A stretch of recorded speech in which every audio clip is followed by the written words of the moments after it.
윤씨 부인에게 인사를 올리고 물러난 서울 손님이 길상을 따라 사랑으로 발길을 돌렸을 때 어정되고 있던 하인들과 계집들의 눈은 일제히 그의 뒷모습으로 쏠렸다. 6년 전이었던지 서희가 갓 났을 무렵 잠시 동안 다녀간 일이 있는 최치수의 재경성 조중구였다. 그러니까 치수의 조모, 조씨 부인 오라버니의 맞손자인 것이다. 조중구가 사랑으로 사라지자 하인들, 계집종들이 수군거리기 시작했다. 몇 해 전에 한 분 오셨제? 와 아니라 그때는 갓쓰고 덮어입고 인물이 훤하더마는 지금은 영 숭겁게 됐구마. 옷이 망했네. 까매기가 보면 아제비라 안 카겄나. 제비가 보면 하라베야 하겄다. 키키 웃는다. 검정빛 양복에 모자 구두를 신은 서울의 신식 양반 조중구는 상체에 비하여 아랫도르가 짧은 데다 두상은 큰 편이었으므로 하인들 눈에도 병신스럽게 보였을 것이며 하인들은 그것을 양복 탓이라 생각는 모양이다. 조시댁의 내림이 그러하였던지 생시 조씨 부인도 작달막한 몸집에 다리가 무척 짧았었다. 이놈들 병정이 말 타고 가는 거를 보았지만은 같은 홀태바지라도 저렇지는 않던데 그거사 그놈들 전복이니께 다를 테지. 전복이고 뭐고 같은 홀태바지 아니가 그놈들은 느신에 베던데 큰 칼 차신께 네 간이 콩알만해져서 그리 뱄을 기다. 그보다 갓근도 아닐 낀데 모가지는 와 그리 졸라미질꼬 물은 아래로 흐르게 마련이더라고. 하인들의 둘을 보아 조중구는 윤씨 부인이나 최치수에게 반가운 손님은 아닌데 싶다. 김서방은 어디 갔느냐. 사랑대에 들어서면서 중구는 길상에게 물었다. 구례에 갔습니다. 구례에? 예. 그런데 사랑에 계시냐? 나으리마님 말씀입니까? 초당에 가 계십니다. 중구는 걸음을 멈추었다. 이놈 그럼 가서 아뢰어라. 서어서 형님이 오셨다고. 꾸짖듯 말했다. 예. 길상이 뛰어가는 것을 바라보며 중구는 말에 오르지 않고 파초 그늘 밑에 서 있다가 모자를 벗고 손수건으로 얼굴을 닦는다. 모자 그늘에 가려졌더니만은 청백하리만큼이었다. 몸집은 어떻든 눈시울이 길고 깔끔하게 생긴 얼굴에는 기티가 있다. 태평성쇠구먼. 얼굴을 닦아낸 손수건을 차곡차곡 접어 호주머니에 넣고 뒷짐을 진 그는 구두 끝을 내려다본다. 다음 등을 뒤로 재면서 하늘을 물끄러미 올려다본다. 소리개 한 마리가 날개 축지를 펴고 빙 돌고 있었다. 몇 번을 도는가 싶더니 소리개는 날개짓을 하며 당산 쪽으로 날아가 버리고 구름도 없는 하늘은 텅 비어서 다만 들판 쪽으로부터 안악들의 노랫소리가 메마른 바람에 실려 들려오곤 했다. 길상은 얼굴이 빨개가지고 뛰어왔다. 저 나으리 마님께서 초당으로 몇시 오라십니다. 초당으로 알았다. 중구는 양어깨를 죽기듯 하며 행하니 사랑문 밖으로 나갔다. 초당까지 와서 나으리 마님 몇시 왔십니다. 대답대신 방문이 열렸다. 시조 또래의 선비 한 사람이 버선바닥을 슬슬 만지면서 신들이 올라선 중구를 쳐다본다. 그러더니 민망해 한 낯빛이 되어 고개를 돌려버린다. 올라오시오. 치주는 앉은 채 이웃에서 온 손을 대하듯 심상하게 말했다. 손님이 계신가 본데 개의치 마시오. 방으로 올라간 중구는 모자를 벗고 양복바지 무릎개를 두 손으로 걷어 올리듯 하며 자리에 앉는다. 열려있는 지창에서 솔레음을 실은 바람이 들어왔다. 먼 길 오시느라 수고가 많았겠소. 역시 심상하게 말하고 한동안 사이를 두더니 인사하게 언젠가 내가 말한 서울의 하며 낯선 선비에게 눈짓을 한 다음 하동에 사는 이종진이라는 사람이요. 중구에게 소개를 했다. 그들은 수인사를 나누고 자리를 잡았으나 서로 머쓱해져서 초면인 만큼 치수가 마음을 써주지 않는다면 어느 쪽에서든 입을 떼긴 한차한데 주인인 말이 없어 침묵할 수밖에 없다. 한참 만에 웬일로 오시었소? 겨우 치수는 입을 떼었다. 뭐 별 볼일은 없고 바람 쏠 겸 왔네. 집안은 둘 안녕하시오? 그저 그렇지. 자넨 여전히 안색이 안 좋군 그래. 치수의 엷은 입술이 쿡 다물어진다. 냉랭하기가 섬신간 겨울바람 같았건만 중구는 치수의 성미를 익히 알고 있었던지 태어났다. 이동진에게 전혀 신경을 쓰지 않는 것은 아니었으나 중구에 앉은 키는 그들의 보다 조금 높은 편이었다. 정연한 이목구 위에 서울서 닦여진 세련된 모습은 아무래도 시골선비보다는 돋보였으며 70보다 2살 위였으나 오히려 애띄어 보이기도 했다. 그래, 그간 별일은 없었겠지? 중구가 물었다. 별일이 있었지요. 갑자기 눈앞아진 목소리였다. 계집이 머슴놈을 붙여 달아난 일이 있었지요. 씹어 뱉었다. 중구의 눈시울이 바짝 곤두선다. 가끔 지수는 발작 같은 신경질을 부리곤 했었지만 설마 이것이 노골적으로 드러내어 집안일을 말할 줄은 몰랐던 것이다.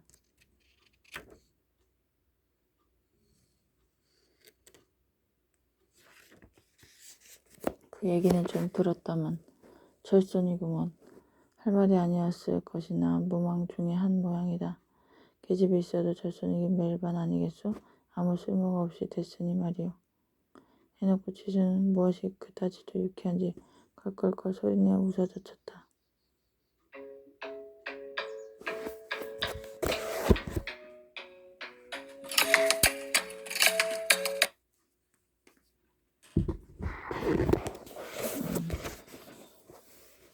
이동진은 버선바닥을 쓸쓸쓸 마음 없이 지수의 웃음소리만 듣고 있었다. 후사가 걱정일세. 선영봉사는 어쩔 셈인가. 사악하는 자들은 기왕의 사장도 때리 부시는다 하잖소. 설마 자네 외가판을 버리자는 건 아니겠지? 농조를 했으나 어설펐다. 이동진의 눈이 조금 사나워져서 중구 눈을 스치고 지나갔다. 찾아서 약을 할래도 최신의 부치가 있어야 말이지요. 조씨나 윤씨라면 모를까? 실없는 소리. 결국 외손 봉사 할 수밖에 없다. 그 얘기구먼.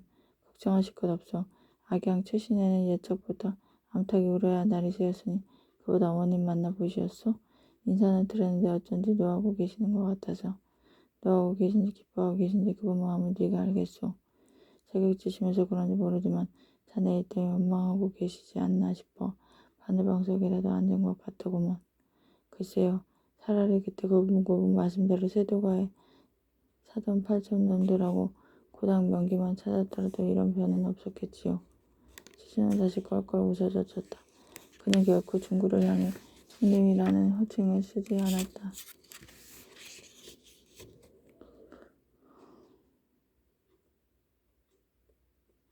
구분구분 형님 말씀대로 했어야 할 말을 용케 형님이라는 말만은 빼어먹는 고집도 고집이려니와 이야기의 내용을 짐작건대 명예롭지 못한 자신의 행적을 채무 없이 쏟아놓는 품은 상대를 무시하지 않고서는 취할 수 없는 것이다. 허나 숙모님께서는 내가 자네를 서울로 불렀기 때문이라 생각하실 거고 잘못 길잡이한 거로 곡해하실 테니 말이시. 이렇게 된 바에야 난들 체면 차릴 것 없다는 신용으로 이동진은 힐끔 버가며 중구도 짓거렸다. 글쎄 그럴까요? 그보다 상투 자르고 양복 입으신 게 못마땅하시어서 그러신 거나 아닐는지요. 중구가 씁쓸해 웃는다 연거푸. 아니면 전과 같이 또 어려운 청을 하러 오셨나 생각하신 게지요. 그 말에는 여지껏 태어나 있던 중구의 얼굴빛이 달라진다. 그것은 그러나 순간에 그치고 말았다. 그는 잔인한 미소를 머금은 지수의 눈을 피하였다. 이번에는 그런 일로 온 게 아니고 아무리 집안이 망하여 풍찬 노숙이기로 거듭 채무 없는 청이야 드릴 수 있겠나. 서울 형편이 하어수선하여 바람소리김 내려온 것에 서울서 고장 내려오는 길이시오. 이동진이 처음으로 입을 열었다. 그래서 어떻습니까? 서울의 요즘 형편은 상간 벽촌에 묻혀있으니 눈뜬 장님이나 진배 없소이다. 글쎄오시다. 알아보아겠나. 서울 장안에 캥가리치면서 자빈들 모으러 갈란가. 스즈가 이동진에게 핀잔이라 할 수도 없으리만큼 빡빡한 소리로 말했다. 이 사람아. 할 수만 있으면 못할 건 또 뭐 있노. 그래 서울서는 변의장이나 단발이 어느 정도요. 양복으로 갈아입은 사람들은 아직 지극히 희시화오만 단발은 그보다는 많이 했지요. 서울서는 상무들 쪽에서 도리어 반발이 심했다더구먼요. 그런가 봅디다. 외국 사신들의 교부들도 삭발을 겁내어 도망치는 판국이었으니까 인심이 흉흉했었소. 게다가 민비를 살해한 뒤끝이어서 요즘도 서울 근교에서 의병들이 출몰한다고 들었는데 중구는 버선바닥을 슬슬 쓸고 있는 이동진의 큼지막하고 힘줄이 울뚝불뚝 솟은 손을 쳐다본다. 글쎄오시다. 서울 근교뿐이겠소? 도처에서 낭당을 이끌고 선원들 피우는 모양인데 단발령 하나 가지고 나란히 벌컥 뒤집힌 데서야 남들 보기에도 딱하고 어릿광대스럽지요. 분위기로서 이동진의 의중을 짐작한 중구는 선수를 치듯 비웃었다. 그야 우리네 시골 선비는 천하 대세를 모르니 뭐라 비판할 수 없겠소이다만 허나 벽촌이라 해서 언제까지 대세밖에 떠밀려 무사태평할 수만은 없겠지요. 그렇긴 하지요. 여기라고 태평했던 것도 아니었고 여기까지 말을 타고 내려오는데 향촌의 선비들이 소생을 보기로 짐승보도 다더이다. 이래가지고 어느 세월에 개명하겠소. 말하고 너희들도 지금 날 그렇게 보고 있지 않느냐 하듯 빛이 픽 웃었다. 그렇게도 옹졸해가지고 한심스럽지요. 세계가 어찌 돌아가고 있는가 판단하지는 못하지언정 사소한 단발령 하나 탓으로 한사코 대항하며 그러지 않아도 어지러운 나랏일을 더 어려운 판국으로 몰아넣으려 드는 이 땅에서 국정을 쇄신한다는 것은 아예 바랄 수도 없는 일 아니겠소? 글쎄오시다. 단발령 하나 가지고 그런다 할 수만은 없을 것 같소. 어느 놈의 손에 나랏일을 주무르게 하는가 그게 관심사 아니겠소? 어디로 가든 서울만 가면 된다고 했는데 따지고 든다면 아니겠소? 세속차려 생각은 않고 왈가왈부하며 허송하는 동안 남들은 천리만리 밖에 가 있을 텐데 하찮은 의가만 가지고 할 듯 시수는 소매 보러 가는지 일어서서 방을 나갔다. 어차피 풍습이라는 것은 앞서가는 사람들을 따르기 마련인데 조만간에 이동진이 말을 가로막았다. 알맹이를 모르고서 거칠에만 따른다고 문명인이 된다 할 수는 없을 것 같소이다. 이거 조공을 걸고 도는 것 같다. 실례의 말씀입니다만 허허헛 중구내에서 낭패한 기색을 보이지 않았다. 대체부터 사람은 살기 편한 것이 좋기 마련이요. 그래 연장이라는 것도 생겨나고 모든 것이 발전해 간다고 소생은 생각하오. 등잔불 보담이야 전등 켜는 편이 편리하지요.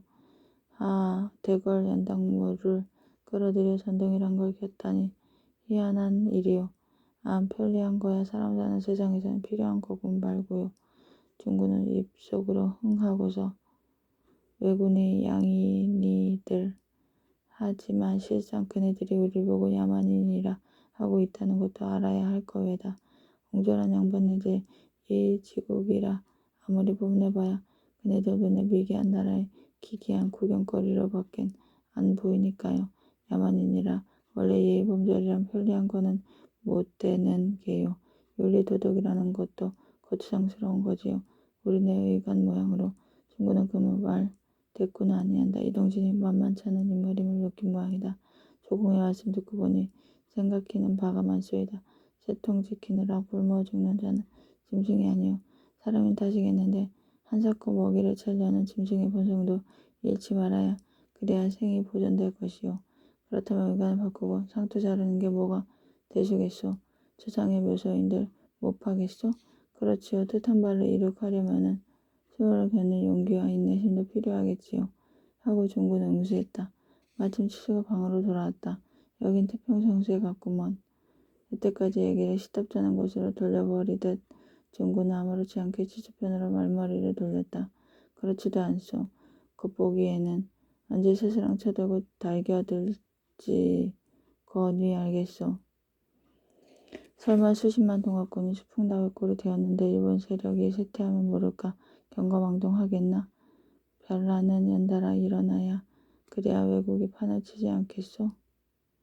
사실 동학놈도 홀령 앞에 수대가리 얹어놓고 외인들은 큰절해야 게요. 천국을 친 게 네 덕인데 그네들 역관으로 계시면서 그것도 모르시오? 역관이랄 건 있나? 밖에 사정 알아보려고 남의 굴줄이나 있다 보니 자연 그네들하고 사귀게 된 거지. 중구는 이동진 얼굴을 살피며 싫은 표정을 지었다. 언짢아 하실 것 없어요. 옛날이면 모를때 여건이 어때서 그러시오. 한간에서 나랏일에 여건이 좌지우지한다 말도 있고 잘하면 고방에 은전히 그득해진다잖소. 하기야 그것도 빈말은 아니지.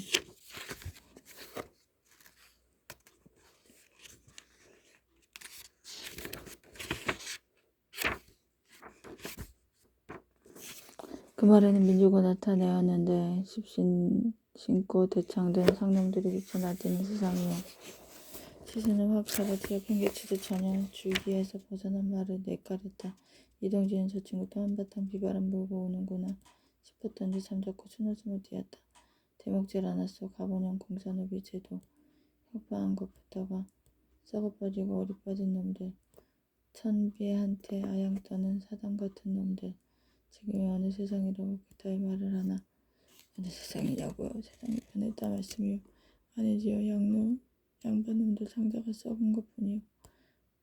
자네는 자네 처지에서만 얘기를 하는데 지나치면 편견이 되네. 치수는 날카롭게 웃었다. 옳은 말씀이요. 편견임에 틀림없소. 하나 재물과 목숨 지키려고 산꽃들에게 허리 굽히는 짓은 아니하겠소. 두고 보시오. 이제 사람들은 양반상 둥 켜주고 올라앉아서 끝장까지 망하는 꼴 보려 할게요. 지금 시국에 그런 것은 소소한 마찰이고 시선을 들은 척 하지 않고 제 말만 이어나간다. 굶주린 이리떼를 잡아가도 생각 않고 나가는 울타리 터주는 격이지. 갈 데 없어요. 이제 양반의 내장까지 파먹으려 들 테이니 배고프고 헐벗었기 때문에 밀란이 난 줄 아시오? 바스라치도 스타리심에 밀란이 난 줄 아시오? 언제는 상놈들이 호의호식했었어. 울타리만 놓고 튼튼했더라면 백가죽이 등에 붙어 주는 한이 있어도 팔자고니 생각했을게요. 허한 구석이 있어야 빠져볼 구멍이 있어야 소리를 둘러보고 연장도 휘둘러보고 그러다 막는 힘이 약할 것 같으면 밀고 나오는 게요. 아우성을 치면서 천대반을 넘치고 약지 않은 놈 보았소? 시시의 눈이 중구를 뚫어져라 본다. 어쩌면 중구를 향해 퍼붓는 욕설이었는지 모를 일이다. 무릎을 꿇고 기어야 할 판이면 그네들은 그렇게 할게요. 새죽을 먹더라도 목숨이 더 귀하다는 것을 알고 있으니 이 밥 먹으려고 둘도 없는 목숨을 내어놓겠소?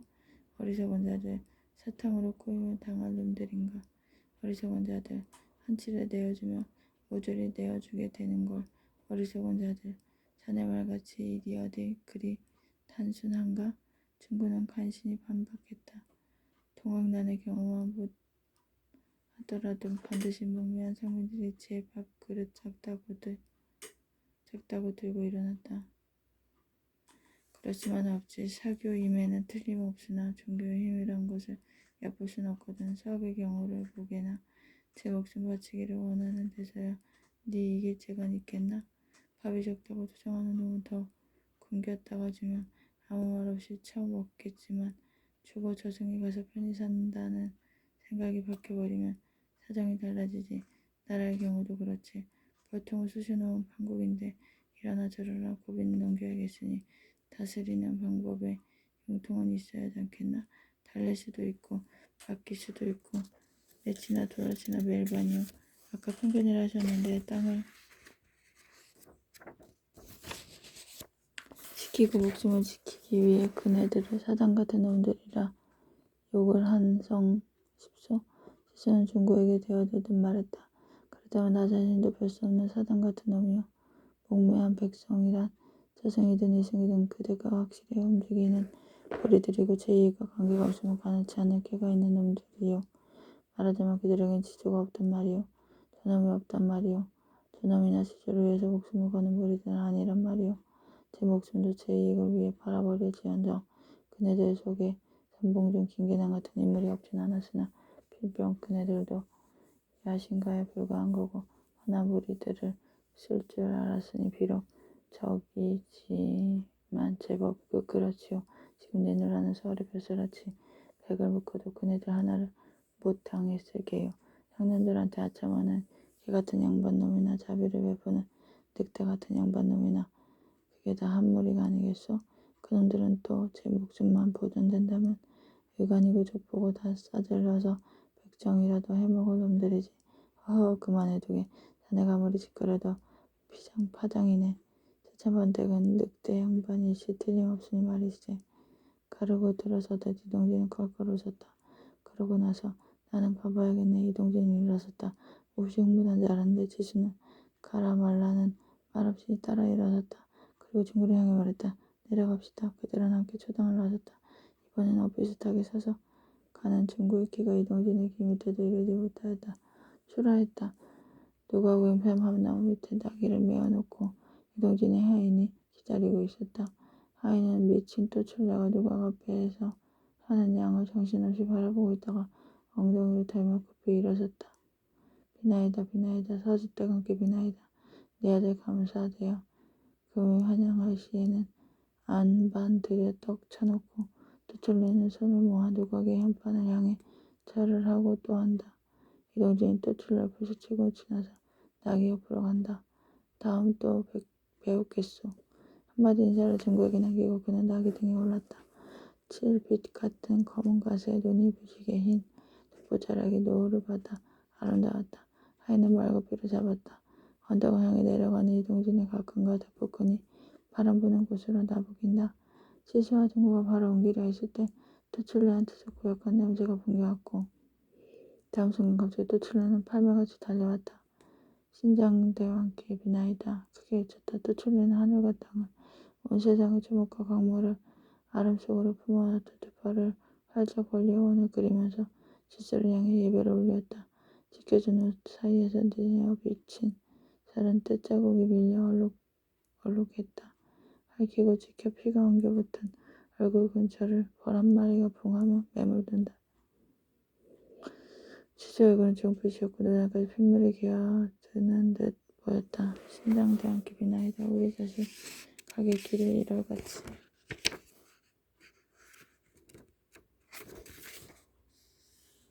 비춰주시옵고 용장의 이름 얹혀 피맺힌 어미의 소원을 풀어주사이다. 이 녀석 물러가지 못할까. 신장대와 함께 치즈의 긴팔이 허공을 줍는 것 같더니 또출레는 땅바닥에 굴렀다. 그러나 바닥에 일어섰다. 또출레는 손뼉을 쳤다. 훨훨 붙는다. 훨훨 불이 붙는다.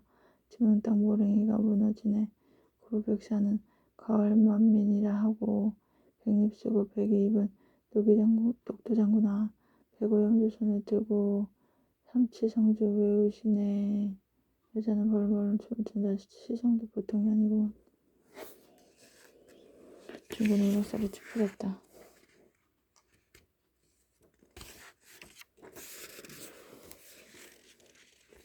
시수 얼굴에서는 핏기가 가시화지고 냉랭한 미소가 돌았다. 언덕을 내려간다. 정월이라 초여된 날 개명소리 울릴 적에 새야새야 파랑새야 녹두 난개 안지를 말아라. 가락이 바람을 타고 뒤쫓아온다. 미치기는 미쳤는데 심상치 않게 미쳤구먼. 중구는 돌아본다. 소위 개화당이여. 시수는 눈을 내리깔고 웃었다. 아들놈이 동학당에서 이른깨나 날린 놈인데 보살되었지요. 개화당이라니. 기왕의 것을 딜이 엎으려는 뜻에서 개화당이라 할 수 있지 않소? 어쩌면 서울의 개화당보다 만민평등을 들고 나온 동학당이 더 개화된 것 아니겠소? 헌데 이들의 아들의 감사벼슬을 꿈꿨으니 지수는 낄낄 웃다가 어디 저 계집분이겠소? 중구는 쓰디쓴 얼굴로 다시 돌아본다. 밤나무 밑에서 또출레는 여전히 춤을 추고 있었다. 포전 쫓던 놈도 고보백선으로 달려갔을 적에는 눈앞에 기름진 땅이 얼른거렸을 게요. 만민평등이야 교주 최모라는 위인의 생각일 뿐. 만민평등이라 새삼스런 거요. 양반의 족보가 종문서만큼 싶은 것이 될지 네 알겠소. 그렇게 되면 만민평등이 또 일어날게요. 뽕잎을 따가던 마을 처녀들이 중구를 보자 위인인 줄 잘못 생각하든지 엿기를 봐도 불이 나게 잘하는다. 중구뿐만 아니라 치수도 그들에게 두려운 존재였었지만 저 중구는 딱 중벌레 같았다. 제 치수는 마을에서 그렇던 버마제비 같았다. 사랑해서 치수는 중구와 함께 저녁상을 받았다. 밥상을 나누고 기녀는 뒷걸음질쳐 나가면서 비치되는 눈기를 흘려 중구를 보았다. 중구는 벌써 먼저 기녀를 보고 있었다. 방문에 나서면서 기녀는 눈시울을 바싹 쳐들어 아주 대담한 시선을 던져본다. 크고 검은 눈은 그러나 추파는 아니었다. 당신은 대체 뭘 하려고 이곳에 왔소? 그는 그렇게 물었던 것 같았다. 지수는 바람이 잔 바다같이 아무 말이 없었다. 그는 전혀 다른 사람 같았다. 이자의 변덕을 어떻게 감당하지? 아무튼 참아보자. 친구는 저녁을 끝내자 승용으로 이까지 말하고 물러나앉는다. 물려진 밥상을 들고 나가자기도 그녀는 아까와 마찬가지로 친구를 쳐다보았다. 여자는 추파로 던진 눈이 아니었다. 이상한 계집이군.